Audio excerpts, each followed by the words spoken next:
పాలమూరు జిల్లాకే ఆదర్శంగా నిలిచింది పాలెం గ్రామం.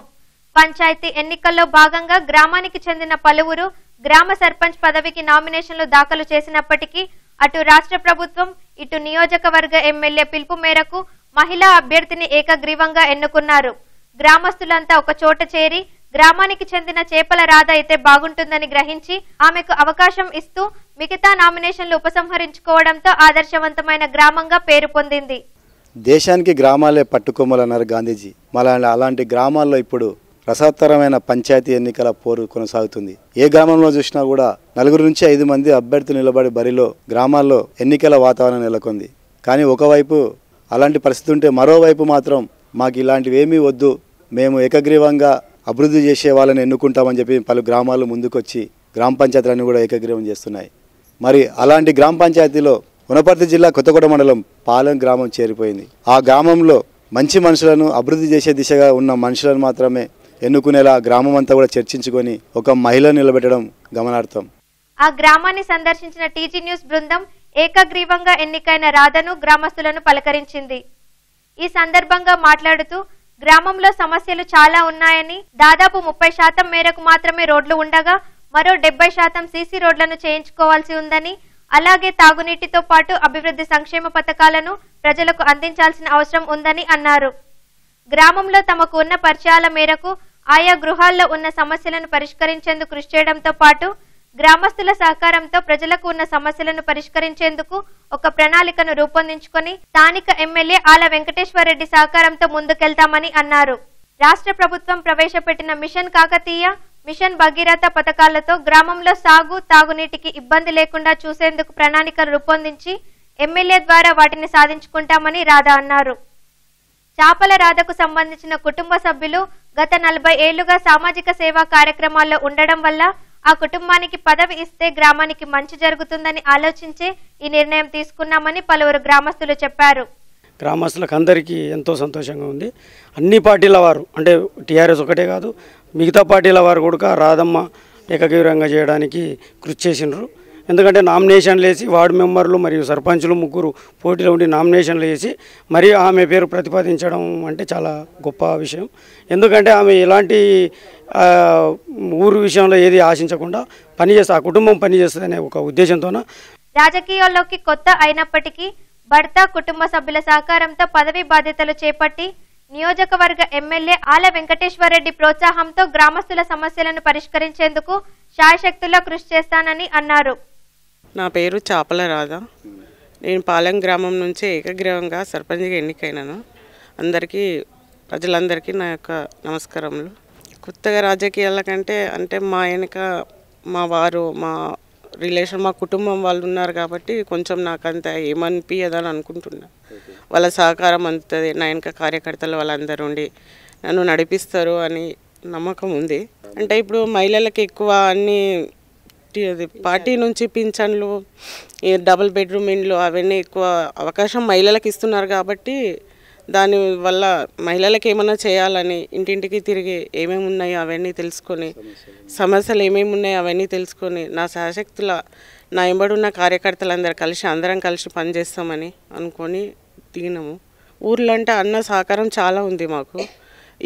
అది అన్న 2వసారి ఎన్నికైనాక కూడా మాకు చాలా తోడ్పడుతున్నాడు, అన్నిటికీ సహకారం అందిస్తున్నాడు. మాకు కూడా ప్రోత్సహించి ఇది చేయాలి, అది చేయాలి, ప్రజల నుంచి మనకు రావాలి, అంతా మనం మంచిగా చేసుకోవాలన్నట్టు మాకు కొంచెం ఎంకరేజ్ చాలా చేస్తున్నాడు అన్న.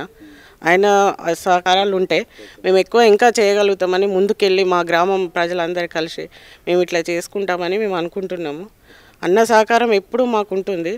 ఉన్నన్ని రోజులు పాలెం అంతా తిరిగి, మా గ్రామం అంతా తిరిగి మంచి మంచి పనులు, మాకేమైనా ప్రాబ్లమ్స్ ఉన్నా ఇంటింటికి వెళ్ళి అడిగి అన్నకి చెప్పి మేము చేయించుకుంటామని మేము అనుకుంటాం. పింఛన్ రాలేదు, వాళ్ళని ఇంటింటికి ఇట్లా తీసుకొని తెలుసుకొని మేము అంతా క్యాలిక్యులేషన్ చేసుకొని మాట్లాడి వీళ్ళకు పింఛన్ రాలేదు, ఇది చేయాలి, అది మనకు మంచిది అన్నట్టు అట్లా ఆలోచించి కంపల్సరీ మా శాశక్తిలో ప్రయత్నించి చేస్తామని హామీ ఇస్తున్నాం. ప్రధానంగా ఇప్పుడు ఈ హైవే పైన ఉందమ్మా మీది, ఇప్పుడు ఏదైతే తప్పకుండా అది యూత్కి సంబంధించిందంటే ఇప్పుడు చేయాలి కదా సార్. అన్న మాకు సహకారం ఉన్న రోజులు ఏదైనా మేము చేయగలుగుతాము. మా ఊరి గురించి హైవే మీద ఉంది, దాని గురించి ఇంకా చేయాలని ముందు ఆలోచన అందరికీ ఉంది. అది కూడా చేస్తామని చేస్తాము. మా యూత్ ఉన్నప్పుడు మేము కంపల్సరీ చేసుకోవాలి కదా సార్. అది కంపల్సరీ చేస్తాము. మిగతా మహిళలకు కూడా చాలా ఇదిగా ఇప్పుడు టీఆర్ఎస్ ప్రభుత్వం నుంచి చాలా వస్తుంది మహిళలకి. ఏదైనా మేము అందుబాటులో ఉండి అన్నీ చేసుకొని మా గ్రామం అభివృద్ధి ఏకగ్రీవంగా ఎన్నుకున్నప్పుడు మేము అన్నీ కలిసి చేసుకుంటామన్నట్టు. రాధ కుటుంబ సభ్యులు సామాజిక సేవలోనే కాక గ్రామానికి చెందిన దళితులకు ఇక్కడి 40 ఎకరాల ప్రభుత్వ భూమిని కూడా ఇప్పించడంలో సఫలం చెందారని, కాంగ్రెస్ టీఆర్ఎస్ పార్టీలకు అతీతంగా ఆ కుటుంబ సభ్యులైతే బాగుంటారని అందరి అభిప్రాయం మేరకు ఏకగ్రీవంగా ఎన్నుకోవడం జరిగిందని పలువురు గ్రామస్తులు తెలిపారు. మా గ్రామంలో మాకు దళితులకు ఎక్కడ భూములు కూడా లేవు. ఆ కాలంలో మరి వారు మా మామగారు అయినటువంటి ముషిల్రెడ్డి గారు మా వైపు ఉండి మరి మాకు 46 ఎకరాల భూమిని వారు గ్రామంలో అగ్రవర్ణాలు అందరూ కూడా మాకు వద్దు భూమి, వారికి ఎందుకు భూమి దళితులకు, మీరెందుకు అక్కడ సపోర్ట్ చేస్తున్నారు అని ఆయన మీద దాడులు చేసే సందర్భాలు ఉన్నాయి. అయినా దాడులకు ఎటువంటి దానికి కూడా భయపడకుండా మా వెంట ఉండి, మా దళితుల వెంట ఉండి ఆ రోజుల్లో 436 survey number, 96 survey number, 433, 434 4 survey నెంబర్లో 46 ఎకరాల భూమిని మా దళితులకు పంచిన ఒక మా నాయకుడు వారు మామగారు.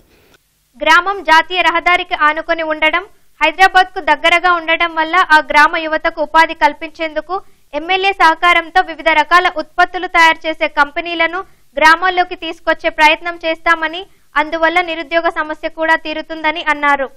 ముఖ్యంగా మహిళలకు అభివృద్ధి సంక్షేమ ఫలాలను అందించడంతో పాటు మహిళా సంఘాలకు రుణాలు, కిషోర బాలికలకు పౌష్టికాహారం అందేలా చూస్తామని, అలాగే ఒంటరి మహిళలకు, వృద్ధులకు పెన్షన్లు ఇప్పించడంలో ఎమ్మెల్యే సహకారం పొందుతామని అన్నారు. తమ గ్రామ పంచాయతీ సర్పంచ్ పదవిని ఏకగ్రీవంగా ఎన్నుకోవాలని ప్రజలకు ఎంత స్పష్టత ఉందో, గ్రామ సర్వతోముఖాభివృద్ధికి కృషి చేయాలన్న ప్రణాళిక కూడా సర్పంచ్ గా ఎన్నికైన రాధకు ఉండడం విశేషం. ఈ గ్రామం ఒక ఉదాహరణగా నిలుస్తుందని పలువురు అభిప్రాయపడుతున్నారు. ఇప్పుడు కూడా ఎలక్షన్లు జరుగుతూ ఉన్నాయి, కానీ ఇప్పుడు ఏకగ్రీవంగా అయినందుకు కూడా మాకు చాలా చాలా ఆనందంగా ఉంది. మేము మా సర్పంచ్ గారికి ఏకగ్రీవంగా ఎన్నికైనందుకు ఎల్లవేళలా మేము సహకారాలు అందిస్తాము. ఏమైనా సమస్యలు ఉన్నా మాకు వారికి తెలియకపోయినా కూడా మేము ఊర్లో ఏదైనా బయట మేము తిరుగుతుంటాము, అట్లా తెలిసినా కూడా పలానా వ్యక్తి ఇక్కడ ఉన్నది, ఆమెకు ప్రాబ్లం ఉంది, విడో పింఛన్ రాలేదు, ఆమెకి ఏజీ అయ్యింది, వాళ్ళని దగ్గరికి తీసుకొచ్చి వాళ్ళది ఏంది సమస్య అని కూడా మేము సర్పంచ్ గారికి తెలియజేస్తాము. మేము రాధను ఎన్నుకున్నాలంటే కష్టపడి ఎన్నుకున్నాం ఏకగ్రీవంగా. అయితే మేము చాలా పనులు ఉన్నాయి మా ఊర్లో, చేయించుకుంటాం ఆమెతోటి. ఆమె వెనుక మేము ఉంటాం, మా బలం ఆమెకు అందిస్తుంటాం, ఆమెతోటి మేము పని చేయించుకుంటాం. ఆమె సహకారం మాకు మంచిగా అవసరం. చాలా ఆనందంగా ఉంది. ఒక మహిళను ఏకగ్రీవంగా ఎన్నుకున్నందుకు మా ఊరికి కానీ మా కార్యకర్తలు, నాయకులకు అందరికీ ప్రత్యేక అభినందనలు. మేము రాజకీయం నుంచి మా నాయనగారు కూడా రాజకీయంలో ఉండేవాడు. అప్పుడు మా నాయన కూడా పోటీ చేసిండు ఒక టైంలో, కానీ కాలేకపోయాడు. మేము ఏకగ్రీవంగా చేయడానికే మేము ఇంతకుముందు ఎంపీటీసీలో పోటీ చేసినాము. అప్పుడు మాకు ప్రజలు చేయలేకపోయారు. అప్పటి నుంచి కంటిన్యూ మేము ఊరిని ప్రతి కార్యక్రమాన్ని ఏదైనా సరే ఊరికి సేవా కార్యక్రమాలు చేస్తూ ఉండిపోయాము. ఆ సేవా కార్యక్రమాలను బట్టి మాకు ఈరోజు ప్రజలు, మా నాయకులు కానీ మా టీఆర్ఎస్ పార్టీ నుంచి మరీ మా నాయకులు, కార్యకర్తలు పెద్ద ఎత్తున మాకు చేయాలని చాలా గట్టి ప్రయత్నం చేసి వారికి మా ప్రత్యేక అభినందనలు. అలాగే ఎమ్మెల్యే గారు కూడా బాగా సహకరించారు ఏకగ్రీవానికి. కాబట్టి మాకు ఇంతవరకు జరిగినటువంటి అభివృద్ధికి భిన్నంగా అంటే ఈ ఒక కొత్త ఒరవడి సృష్టించాలనే ఉద్దేశంతో మేమంతా గ్రామస్తులం ఏకమై మరి ఎన్నికలు లేకుండానే మనం ఒక క్యాండిడేట్కు తీసుకుంటే బాగుంటుంది అని చెప్పేసి ఒకటి. ఆల్రెడీ టీఆర్ఎస్ ప్రభుత్వం వచ్చిన తర్వాత ఎన్నో సంక్షేమ పథకాలు వచ్చినప్పటికీ కూడా అది ప్రజల వద్దకు చేరాలని చెప్తే దానికి సరైన నాయకత్వం కావాలి. కాబట్టి ఇంకోటి ఎలాంటి ప్రతిఫలం ఆశించకుండా మరి ప్రజాసేవ చేసేటువంటి నాయకత్వం అవసరం ఈ పరిస్థితిలో. అంటే ఈ పార్టీ యొక్క సిద్ధాంతాలను కూడా ప్రజలకు తీసుకువెళ్ళాలి. మాకు మంచి నాయకత్వం ఉంది, మరి మంచి ఎమ్మెల్యే గారు ఉన్నారు, అర్థం చేసుకునే ఎమ్మెల్యే గారు ఉన్నారు. మరి ఆల్రెడీ ఈ గ్రామానికి ఎన్నో సమస్యలు వచ్చినాయి, కానీ అయినప్పటికీ కూడా ఒక మంచి నాయకత్వం కింద ఉంటే బాగుంటుందనే ఉద్దేశం ఒకటి. మండలంలో పెద్ద గ్రామం అయినటువంటి ఈ పాలెం గ్రామం కొత్తకోట మండలానికి పెద్ద గ్రామం అయినటువంటి మరి ఇటువంటి సందర్భంలో ఒక ఆదర్శంగా ఉండాలి. అందరు గ్రామస్తులు కూడా పెద్ద మనుషులు కూడా ఒక నిజాయితీ గల పాలన చేస్తారనే ఉద్దేశంతో రాధమ్మ గారిని ఏకగ్రీవంగా ఎన్నుకోవడం జరిగింది. నమ్మకం ఏర్పరచుకొని మొత్తం రాధా గారిని మేము సర్పంచ్గా ఎన్నుకోవడం జరిగింది ఏకగ్రీవంగా. అదేవిధంగా వాళ్ళు కూడా గ్రామాభివృద్ధికి తోడ్పడాలి. మొత్తం గ్రామం అయితే ఒకటే చెప్తా ఉంది, ఒక ఏకతాటి పైన ఉంది. ఎందుకంటే ప్రతి గ్రామంలో చూస్తూ ఉన్నాం మనం, ఏదైతే రసతరమైన పోరులో మొత్తం కూడా డబ్బులు వృధా చేయడం, మద్యము, అదేవిధంగా మొత్తం కూడా ఏదైతే ఆ వాతావరణాన్ని తలదన్నే విధంగా పాలెం గ్రామస్తులంతా ఏకతాటిపైకి వచ్చి ఒక మహిళా సర్పంచ్ని ఏకగ్రీవంగా ఎన్నుకోవడం కూడా అభినందనీయంగా చెప్పవచ్చు. కెమెరా పర్సన్ కిరణ్తో Shekhar Goud, bureau chief, TG news, మామనార్ జిల్లా.